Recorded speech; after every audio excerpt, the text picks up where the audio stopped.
Salut, aujourd'hui dans Grand Tourisme, Jérôme Vassia vous dira tout sur la deuxième génération du Kia Soul, le crossover urbain original de la marque coréenne, célèbre entre autres pour ses 7 ans de garantie. Côté actu, nous découvrirons la nouvelle Polo de Volkswagen, 6e du nom. Je sais, vous allez dire que rien n'a changé, eh bien si, même plus qu'une révolution, il s'agit d'une évolution. Côté sport, direction le 73e Grand Prix de Pau, au pied des Pyrénées, la capitale du Béarn accueille sur l'unique circuit en ville de l'Hexagone le FIA F3 European Championship, en français dans le texte, le championnat d'Europe de Formule 3 FIA. Plus une seconde à perdre, contact, c'est parti!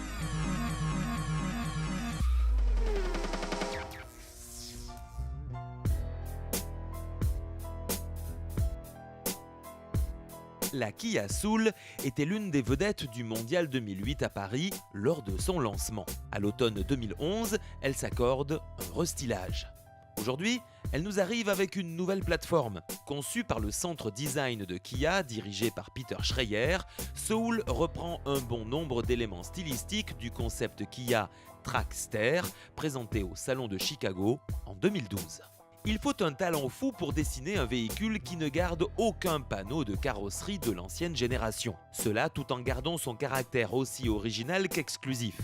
Kia a su préserver sa personnalité qui a contribué à son succès. En effet, on retrouve un profil haut, des épaulements carrés, mais aussi son impressionnante surface vitrée enveloppante. À cela s'ajoutent ses feux arrière positionnés en hauteur, associés à une garde au sol au-dessus de la moyenne par un bel effet d'optique dû à la hauteur de suspension.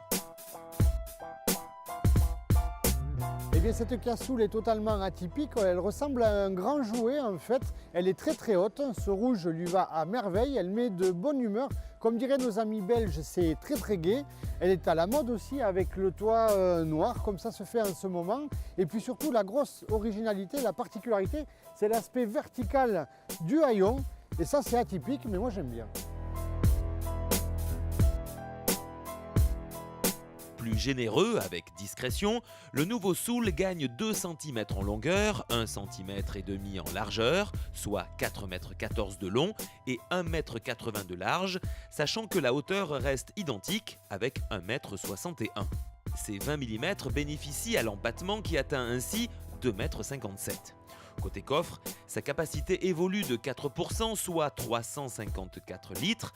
À cela s'ajoute l'ouverture du haillon qui s'élargit de 6 cm, facilitant ainsi son accès. Jérôme, comment trouves-tu cet intérieur ?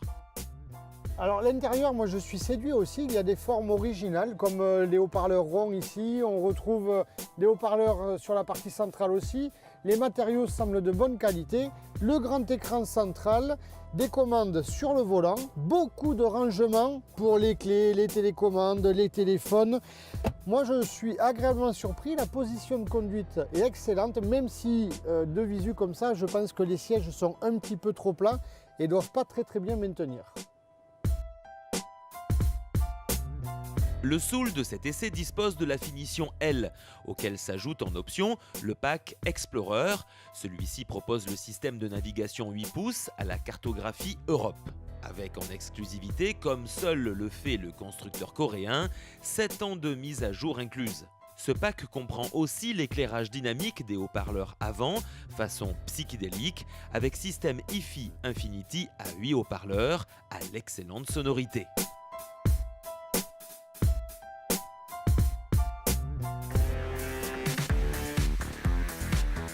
Cette Soul est motorisée par le 1,6 litre CRDI de 128 chevaux. Son couple maxi de 260 Nm.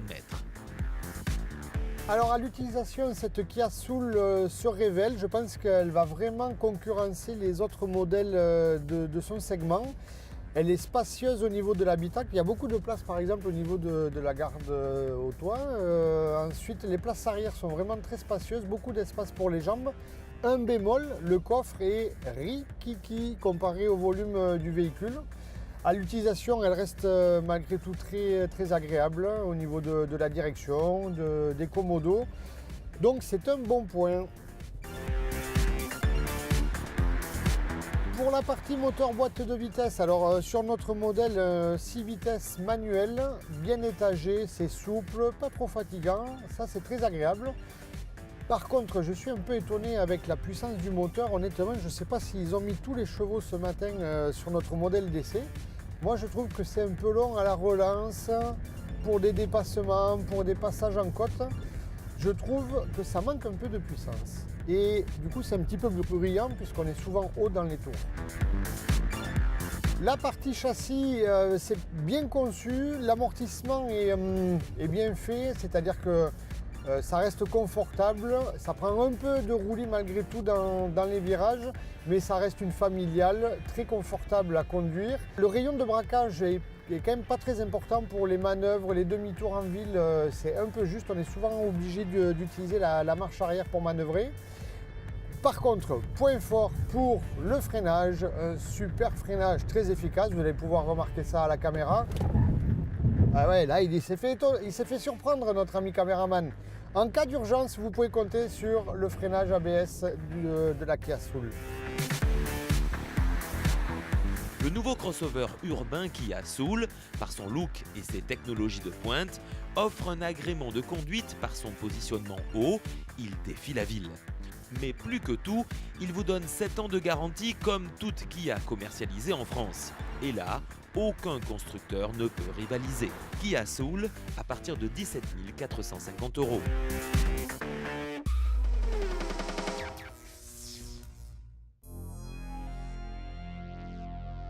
Voici la nouvelle Polo, 6e du nom, depuis sa présentation au printemps 1975. Presque 40 ans après, l'un des fleurons de la marque de Wolfsburg nous revient presque en toute discrétion.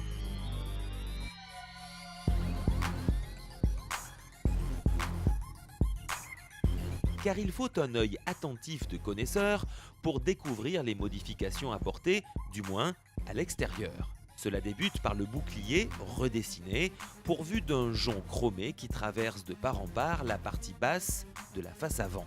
Les feux avant se parent intérieurement d'un design revu. À l'arrière, des feux plus foncés lui offrent un zeste de sportivité. Quant à l'intérieur, il trouve son inspiration avec bonheur chez sa grande sœur, la Golf. Ainsi, le volant à méplat, le duo de compteurs, mais aussi la présence du combiné GPS autoradio ne cache à personne l'ADN Made in Golf. Elle dispose en effet des technologies embarquées du segment supérieur de la Golf. La Polo devient le premier véhicule à proposer en option le Mirror Link. Il renvoie l'interface et les applications de votre smartphone sur l'écran du véhicule par l'intermédiaire du port USB. À cela s'ajoute le régulateur de distance, le détecteur de fatigue, le freinage anti-multicollision. Ces deux dernières technologies appartiennent à la dotation de série. Avec le 4 cylindres, elle grimpe à 90, 110 et même 150 chevaux. Disponible avec les 3 finitions habituelles, Trendline, Comfortline et Sportline, la famille Polo peut répondre à chaque besoin avec une gamme la plus large du segment. Ainsi, si vous recherchez la polyvalence, vous opterez pour la berline. Si vous souhaitez vous démarquer, la Cross Polo attirera vos désirs avec un look limite baroudeur. Quant aux sportifs, ils retrouveront émotion et sensations en GTI. Gamme Volkswagen Polo à partir de 12 900 €.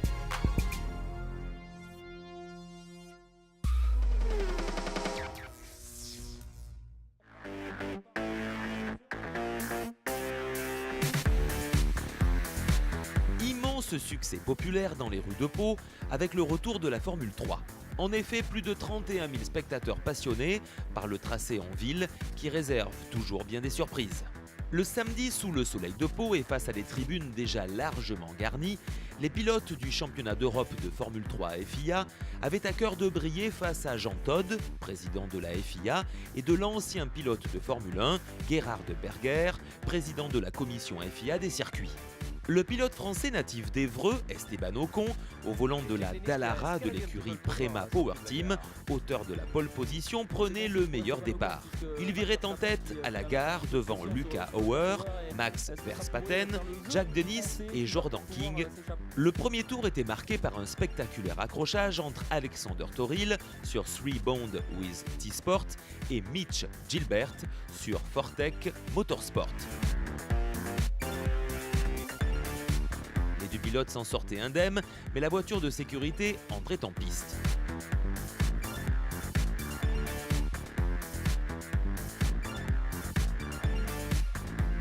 Au restart, Esteban Ocon s'échappait tandis que Luca Hauer devait contenir les attaques de Max Verstappen.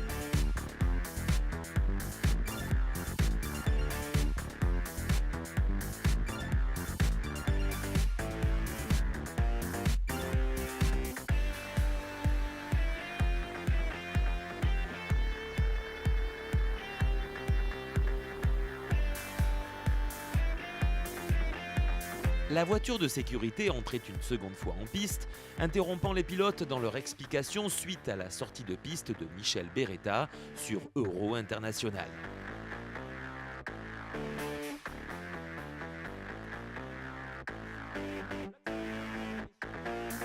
Le Français Esteban Ocon l'emportait donc à domicile et signait sa 3e victoire de l'année pour le pilote Lotus F1 Team Junior.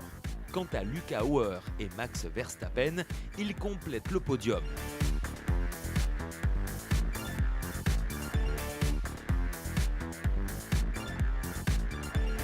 À 15h15 précise, l'ultime confrontation du week-end comptant pour le Grand Prix de Pau prenait le départ. De nouveau en pole position, Esteban Ocon se faisait déloger de la première place par Félix Rosenqvist, auteur d'un départ parfait. Durant 29 tours, Félix Rosenqvist devait contenir Esteban Ocon. Le Suédois tenait bon et remportait sa première victoire de la saison devant le Français Esteban Ocon et l'Anglais Tom Blomqvist. À la 2e place, nous retrouvons le leader du championnat, Esteban Ocon. Le pilote peut néanmoins se satisfaire d'un week-end lui permettant d'accentuer son avance au championnat, puisqu'il repart de Pau avec 57 points d'avance sur Tom Blomqvist, suivi par Luca Hauer et Max Verstappen et Antonio Fuoco. Prochain rendez-vous de la saison 2014, la 4e épreuve de l'année du championnat d'Europe FIA de Formule 3 qui aura lieu en Hongrie. En attendant, salut et à la semaine prochaine.